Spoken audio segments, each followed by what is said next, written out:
Hello, we are Group 51 presenting Type 2 Diabetes. Our group members are Jerry, Alice, Carmen, and myself, Yan Mei. So today we are going to present Type 2 Diabetes using a case study. So our learning objective. Alright, the first four learning objectives will be covered by Alice, where she will explain what is diabetes and pathophysiology, laboratory tests, as well as the risk factors. Then Carmen will actually explain a bit more about the pharmacological intervention related to the patient. And lastly, Jerry and myself will discuss about the nursing management related to type 2 diabetes.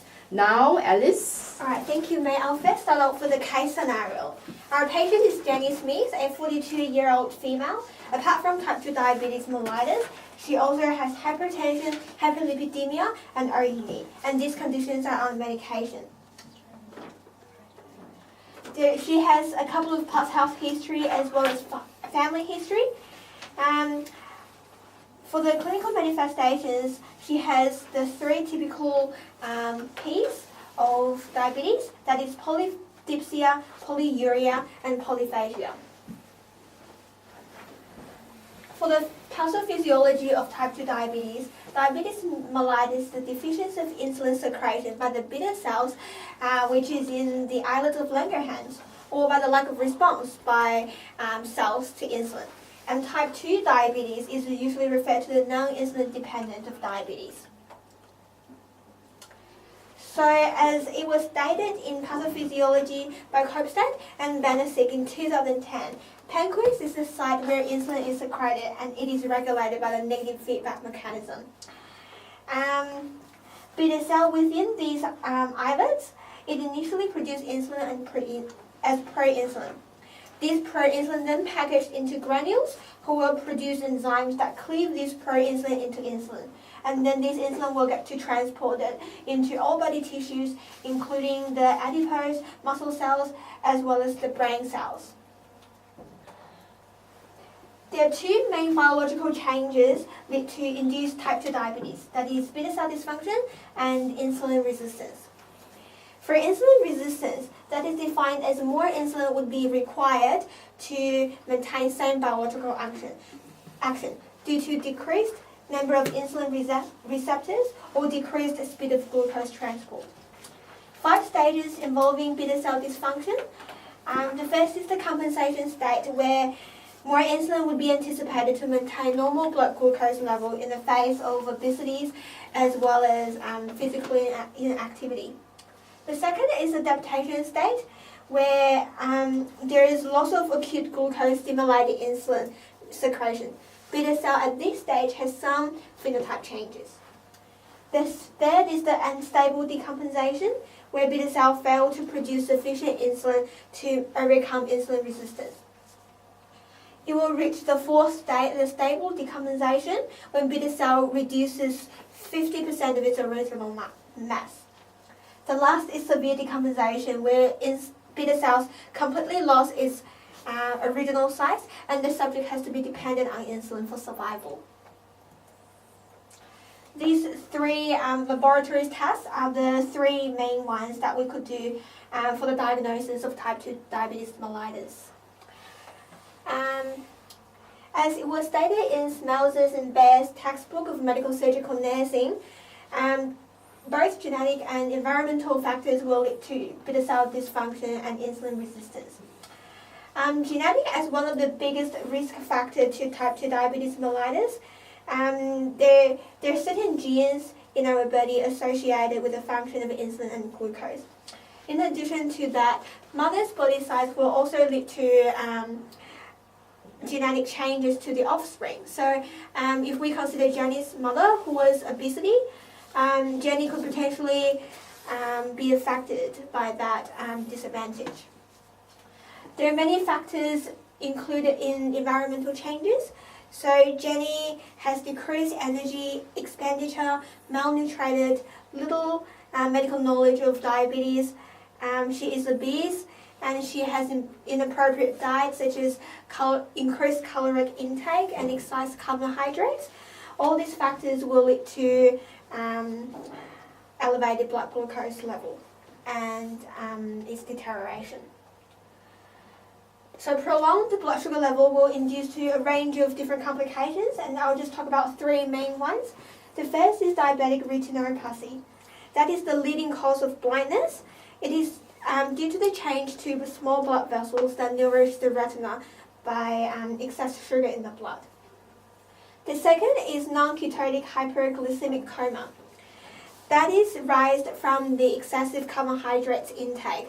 So more insulin would be anticipated, and then that leads to dehydration. Severe cellular dehydration will lead to neurological defects such as muscle weakness and abnormal reflexes. The last one I'll talk about is diabetic neuropathy. That is resulted from ischemia and altered metabolic process of diabetes. One may develop symptoms such as sensation impairment or numbness. So next, Carmen will talk about pharmacological interventions associated to Jenny Smith. Hi, I'm Carmen. I'm going to talk about the pharmacological interventions for Jenny. According to National Safety and Quality Health Service Standard 4, medication safety is one of the considerations for nurses to undertake best practice guidelines. Nurses should follow 7 rights to administer the medication. They are right time, drug, route, dose, patient, documentation, and reason. Nurses also check for drug allergies prior to administration. We are going to discuss in detail the type of medication for her type 2 diabetes mellitus and the medication that she is currently taking for her health conditions. Metformin is the first line treatment for type 2 diabetes. This is an oral hypoglycemic agent in the group of veganites. It can lower her blood glucose level and does not cause hypoglycemia as the sulfonylureas do. The contraindication include severe renal or hepatic dysfunction. The common side effects are GI distress, heartburn, and allergic skin reaction. The side effects associated with safety, which is lactic acidosis.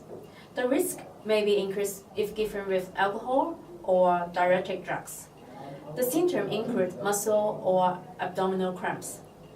Nurses should monitor pulse, blood pressure, and blood glucose level to prevent hypoglycemia. Monitor renal and liver function to check for therapeutic effects for medication and level of toxicity.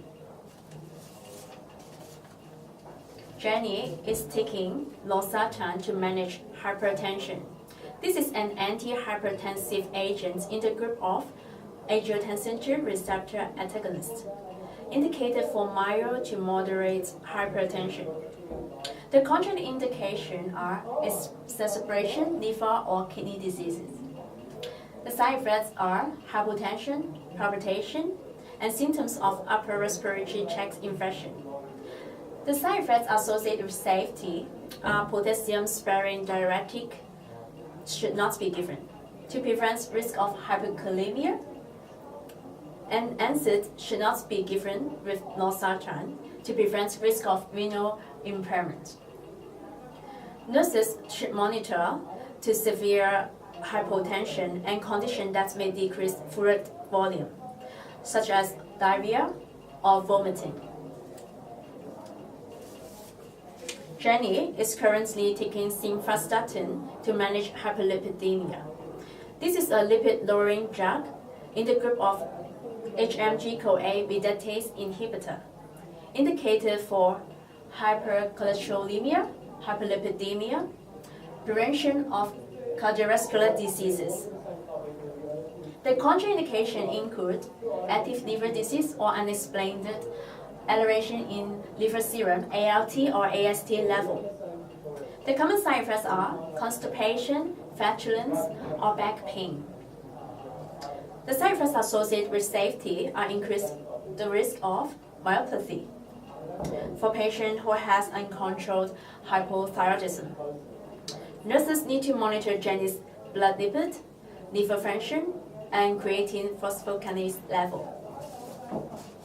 Jenny is taking glucosamine to manage osteoarthritis knee. There are no significant contraindication with these supplements. However, these supplements should be taken with caution with warfarin. These mild side effects are nausea, heartburn, diarrhea, and constipation. It is safe for most people in diabetes. Nurses could monitor blood glucose level is on this supplement.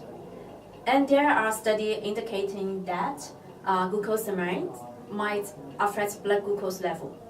Jerry will talk about the laboratory investigation. Talk about the laboratory investigation.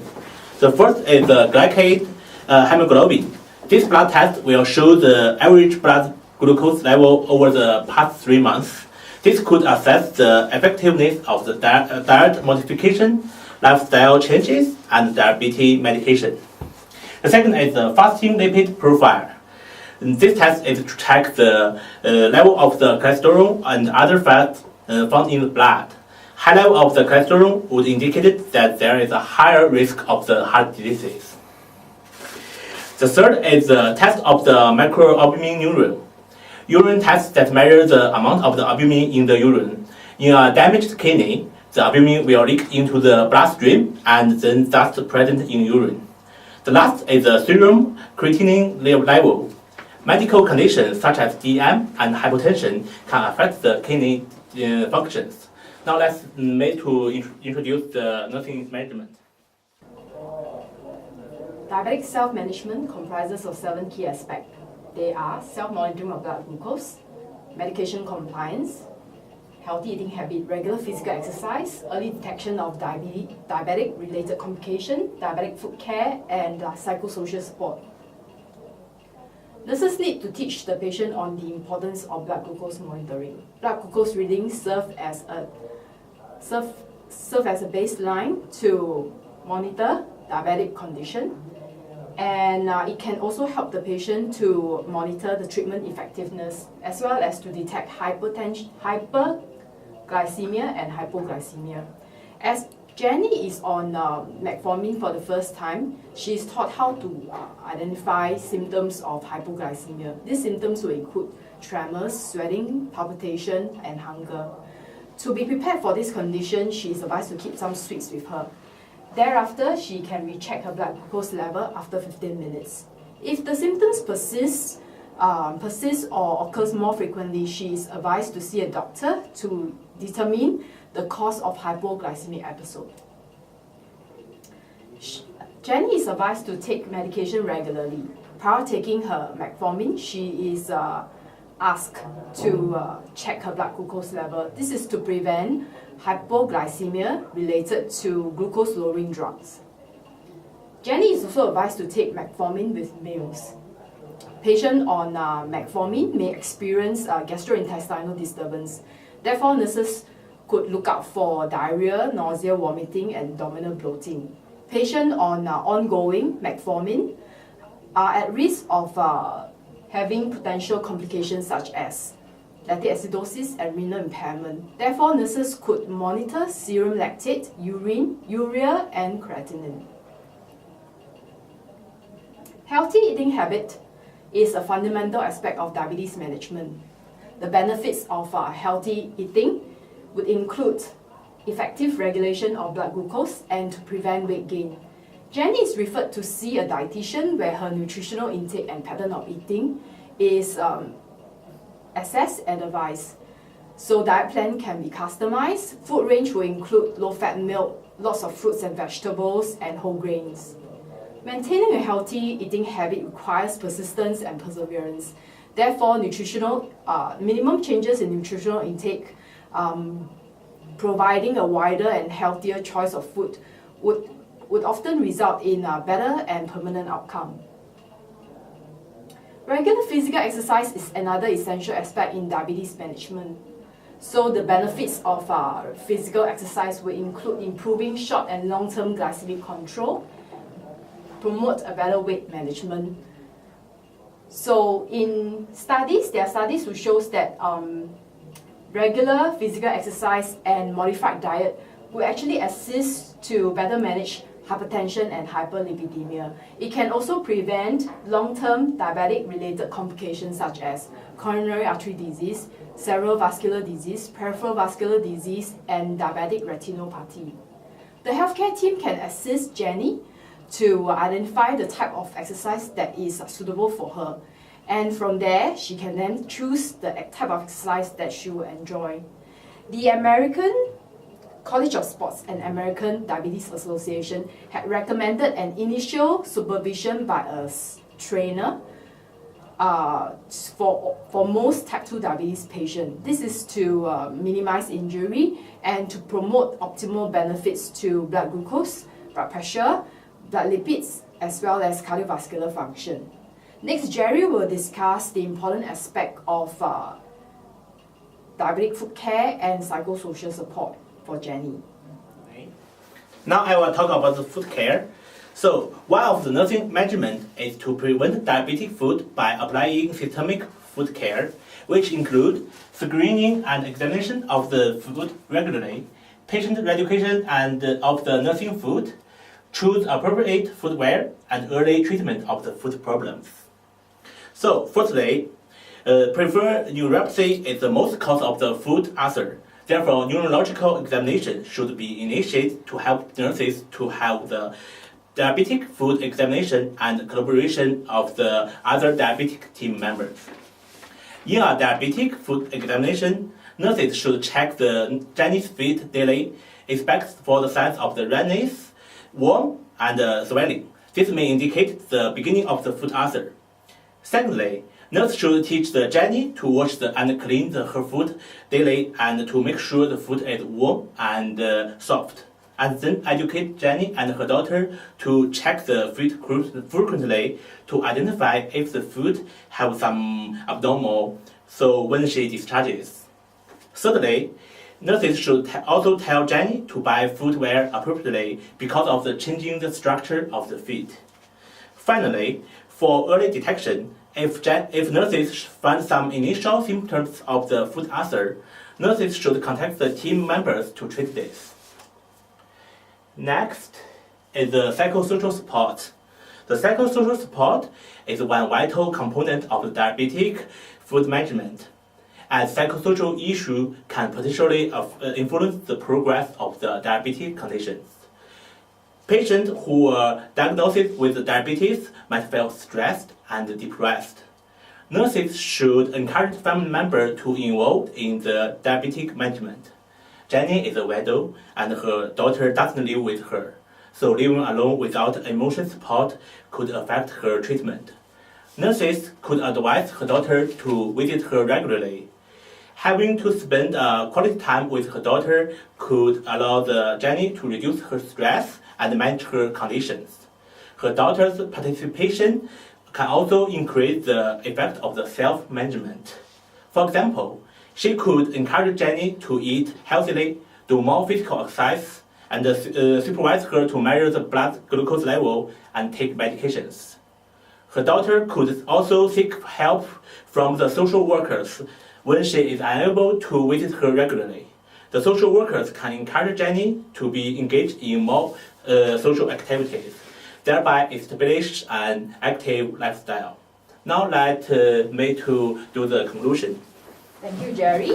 In conclusion, patients diagnosed with type 2 diabetes are often overwhelmed with the information needed to manage her condition. So therefore, it is essential that patients get continuous support from the medical healthcare team as well as from the loved ones.